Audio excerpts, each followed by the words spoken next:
Village லைஃப்ல மாட்டு சாணத்தை எதுக்கெல்லாம் பயன்படுத்துறாங்கன்னு பாப்போம். என்ன கையில வச்சிருக்கீங்க? சாணிப்பா. எங்க காமிங்க.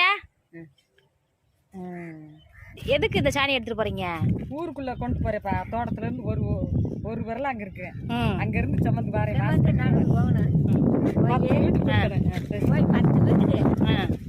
சாணியை போட்டாக்க தண்ணி ஊற்றுவாங்க மாட்டுக்கு. அந்த மாட்டுக்கு கழுவு தண்ணி ஊற்றுவாங்க. அதை கொண்டு வந்து மாட்டுக்கு ஊற்றுவேன். அப்போ சாணி அவங்களுக்கு தரணும்ல, கொடுக்குது கழுவு தண்ணினால. அதனால வீட்டுக்கு போய் சாணியை போட்டுக்கிட்டு அதுக்கு அதே வேலை. வெள்ளி செவ்வாய்க்கு கொண்டு போகணும்லப்பா. மணாக்கட்டு கொண்டு போய் போடணும். முழுகணும் வீட்டுக்கு வேற தலைப்பாத வீடு முழுகணும். இந்த தலை வந்து போடாதவங்க வாசை தொளிக்கணும். அடுப்புக்கு மொழுகுவாங்க, சுலகம் மொழுகுவாங்க. அதுக்காக இந்த சாணி எடுத்துகிட்டு போகிறாங்க.